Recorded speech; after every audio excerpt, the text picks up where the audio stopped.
Hello everyone, welcome to अकेडजा।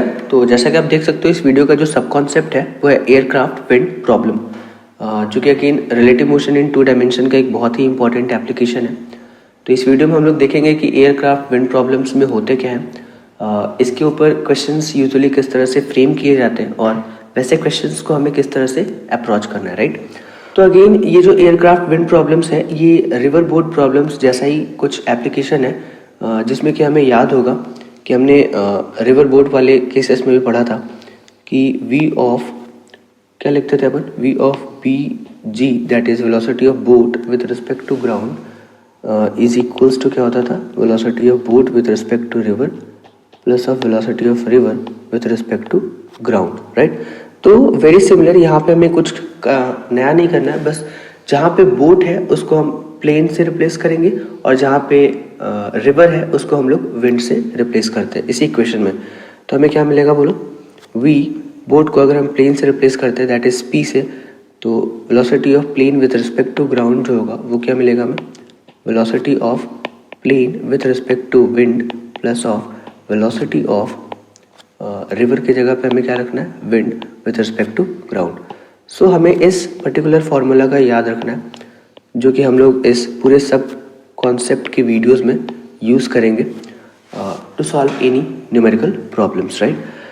तो अगर हम इसको थोड़ा सा और विजुअलाइज करें वेक्टरली तो हमें क्या मिलेगा, लेट सपोज कि हमारे पास ये जो है ये velocity of plane with respect to wind है, ठीक है, और ये जो है हमारे हॉरिजॉन्टल डायरेक्शन में velocity of wind with respect to ground है।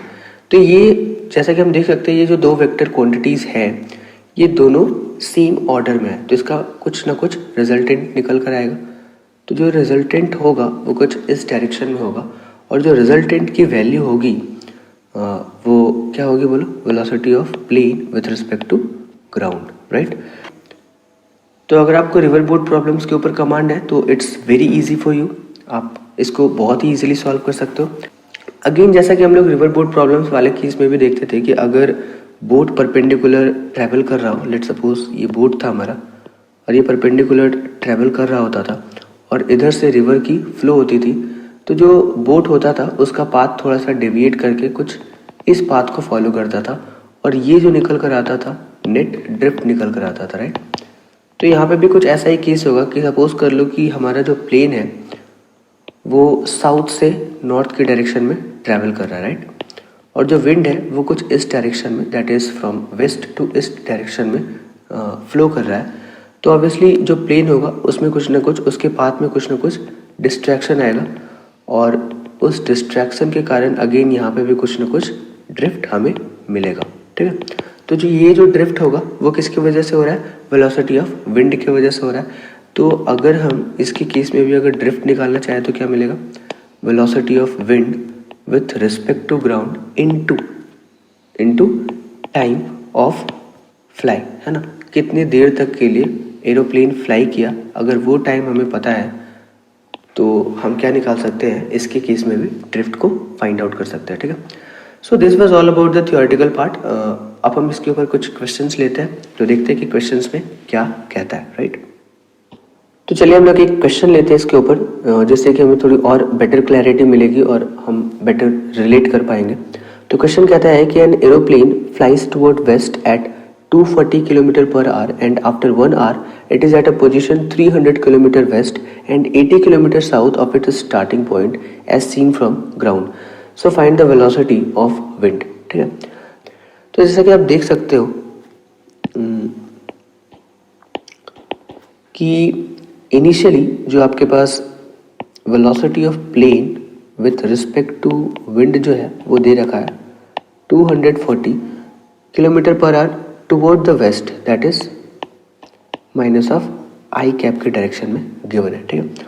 और कहता है कि after 1 hour it is at a position 300 kilometre west and 80 kilometre south, ठीक है। तो मान लो कि हमारा जो ऑरिजिन है वो इसका स्टार्टिंग पॉइंट रहा होगा, ठीक है।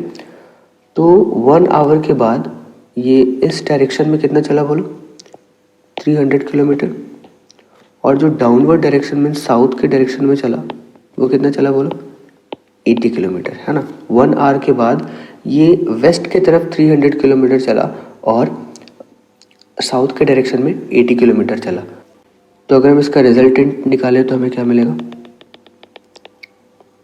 कुछ इस डायरेक्शन में।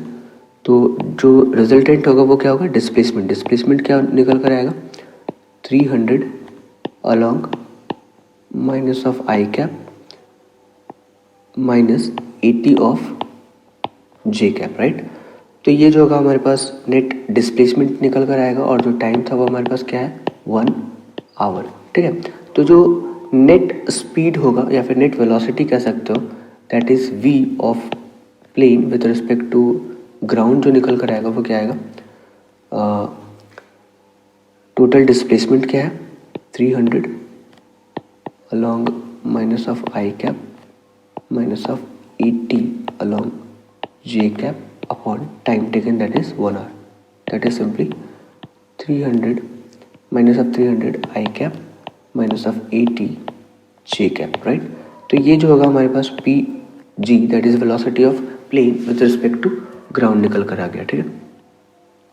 अब हम क्या जानते हैं कि जो v ऑफ पी जी होता है, that is velocity of plane with respect to ground जो होता है वो किसके बराबर होता है, velocity of plane with respect to velocity of plane with respect to wind plus of velocity of wind with respect to ground होता है। तो हमारे पास क्वेश्चन में क्या क्या गिवन है, एक तो velocity of plane with respect to wind that is 240 kilometre per our था, तो 240 अलॉन्ग किधर था, माइनस ऑफ आई कैप था, ठीक है, plus of velocity of wind with respect to ground. तो ये तो हमें क्वेश्चन में पूछ ही रहा है निकालने के लिए, ठीक है। और v ऑफ पी जी जो हमने निकाल कर क्या लाएगा वो बोलो, minus of 300 i cap minus of 80 of J cap, right. तो अगर हम इसको सिंप्लीफाई करें तो हमें क्या मिलेगा, सबसे पहले तो हम i के जो भी कोफिशिएंट है उसको एक तरफ ले आते हैं और j के कोफिशिएंट को एक तरफ ले आते हैं, राइट। तो हमें क्या मिलेगा, velocity of wind with respect to ground is nothing but minus of 300 plus कर सकते हैं यहाँ पे 240 along I cap, right, minus of 80 J cap, है ना। तो ये क्या देगा हमें, minus of 60 I cap minus of 80 J cap. तो ये जो होगा हमारे पास निकल कर आ गया v of w with respect to ground, that is velocity of wind with respect to ground, जो कि हमें क्वेश्चन में पूछा हुआ था, ठीक है। अगर इसकी वेलोसिटी फाइंड आउट करने के लिए कही जाए तो क्या कर सकते हैं हम लोग, velocity of wind with respect to ground की अगर वेलोसिटी निकाली जाए तो क्या मिलेगा, अंडर रूट 60 का स्क्वायर प्लस ऑफ 80 का square, that is nothing but under root 3600 plus of 6400, that is 100 kilometre per hour, ठीक है। तो ये जो होगा velocity of wind with respect to ground का मैग्नीट्यूड निकल कर आ जाएगा, ठीक है। So this is your answer.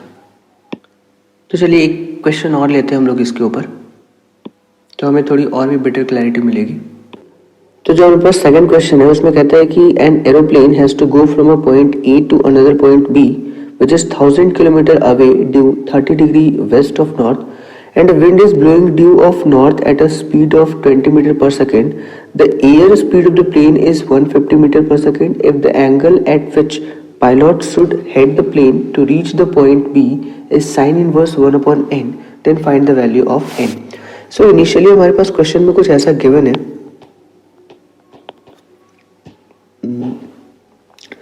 कि एक पाथ है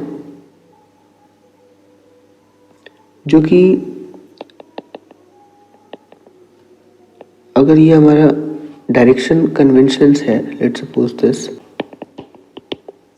और ये हमारा नॉर्थ है, तो नॉर्थ के रेस्पेक्ट में कितना डिग्री पे है, 30 डिग्री पे, और ये हमारा पॉइंट ए है और ये हमारा पॉइंट बी है, और जिसके बीच की जो डिस्टेंस है वो 1000 किलोमीटर ऑलरेडी गिवन है, राइट। अच्छा, इसमें और भी गिवन है कि जो विंड है is blowing at a speed of 20 metre per second due of north. Means जो नॉर्थ के डायरेक्शन में है वो विंड फ्लो कर रहा है ना, तो इसको हम क्या लिख सकते हैं, वेलोसिटी ऑफ विंड, ठीक है, विद रिस्पेक्ट टू ग्राउंड लिख सकते हैं इसको, राइट। और इसकी वैल्यू क्या गिवन है, 20 मीटर पर सेकेंड। अच्छा, एक चीज और इसमें जो गिवन है कि जो air speed of the plane है वो 150 मीटर पर सेकेंड है। लेकिन अगर हम देखें कि प्लेन को ए से पॉइंट बी तक पहुंचनी है तो इस डायरेक्शन में जो इसकी स्पीड होगी वो क्या हो जाएगी बोलो, velocity of plane with respect to ground हो जाएगी, ठीक है। तो ये जो है हमारा क्या है, रिजल्टेंट है। तो ऑब्वियसली इस बेसिस पे अगर हम देखें तो हमारा जो velocity of plane with respect to wind होगा वो हमें कुछ इस पर्टिकुलर डायरेक्शन में लेनी होगी, लाइक इस पर्टिकुलर डायरेक्शन में लेनी होगी। तब जाकर क्या होगा कि इस दो वेक्टर्स के बीच की जो रिजल्टेंट होगी वो ए बी पाथ के अलोंग होगी, राइट। ये हमारा क्या होगा, velocity of plane with respect to wind. हमें velocity of plane with respect to wind इस पर्टिकुलर डायरेक्शन में ही लेना है, सो दैट हमारा जो रिजल्टेंट होगा वो parallelogram law of vector addition के बेसिस पे डायगोनली कट करके ए से बी तक जाएगा, राइट। तो अब अगर हम इसको सिंप्लीफाई करें, मान लो यहाँ पे हमारा जो एंगल है वो थीटा है और ये तो हमारे पास 30 डिग्री पहले से गिवन है ही, ठीक है। तो अब अगर हम इक्वेशन लिखते हैं तो हमारे पास क्या होता है कि velocity of plane with respect to ground is nothing but velocity of plane with respect to wind plus of velocity of wind with respect to ground होता है, ठीक है। ना अगर हम इस दो वेक्टर को देखें, velocity of wind with respect to ground और एक velocity of plane with respect to wind जो है, इसका दो कंपोनेंट निकल कर आएगा। एक तो ए बी के अलोंग होगा और एक जो होगा वो कुछ इस डायरेक्शन में होगा, है ना।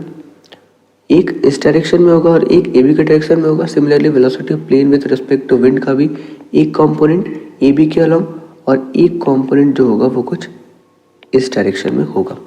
नाउ अगर प्लेन को ए से बी तक पहुंचनी है तो हमें कुछ ऐसा देखना होगा कि जो इस दो वेक्टर की वेलोसिटी की कंपोनेंट है वो उसकी इस डायरेक्शन वाले जो कंपोनेंट निकल कर आए वो एक दूसरे को कैंसिल आउट कर दे। मीन्स ए से एग्जैक्टली बी पॉइंट तक पहुंचने के लिए हमें सिर्फ और सिर्फ इस दो वेक्टर्स की कौन से कंपोनेंट ऑफ वेलोसिटी की जरूरत है, जो ए और जो ए बी के पाथ के अलोंग डायरेक्टेड हो, राइट। तो जो इस पाथ के अलोंग इसका वेलोसिटी कंपोनेंट निकल कर आएगा उसका नेट हमारे पास क्या होना चाहिए बोलो, 0 होना चाहिए, राइट। तो हम क्या करेंगे कि v ऑफ पी डब्ल्यू का कौन सा कंपोनेंट बोलो, sine theta, should be equals to क्या होना चाहिए, velocity of wind with respect to ground का साइन 30 डिग्री हो जाएगा, ठीक है। अगर हम इसको इक्वेट करते तो हमें क्या मिलेगा, तो v ऑफ पी डब्ल्यू में क्या दे रखा है, 150 sine theta is equals to velocity of wind with respect to ground क्या दे रखा है इसमें, 20 metre per second into sine 30 का वैल्यू क्या हो जाएगा, 1/2। तो यहाँ से अगर हम निकालें तो sine of theta is equals to क्या हो जाएगा, 10/150, that is nothing but 1/15। So जो हमारे पास थीटा होगा वो क्या होगा, साइन इनवर्स 1/15। तो हमारे पास क्वेश्चन में क्या पूछ रहा था कि साइन इनवर्स 1/n का वैल्यू फाइंड आउट कीजिए। तो जो 1/n होगा वो क्या हो जाएगा, इक्विवेलेंट टू 1/15 हो जाएगा। सो n की वैल्यू क्या आई, 15, राइट।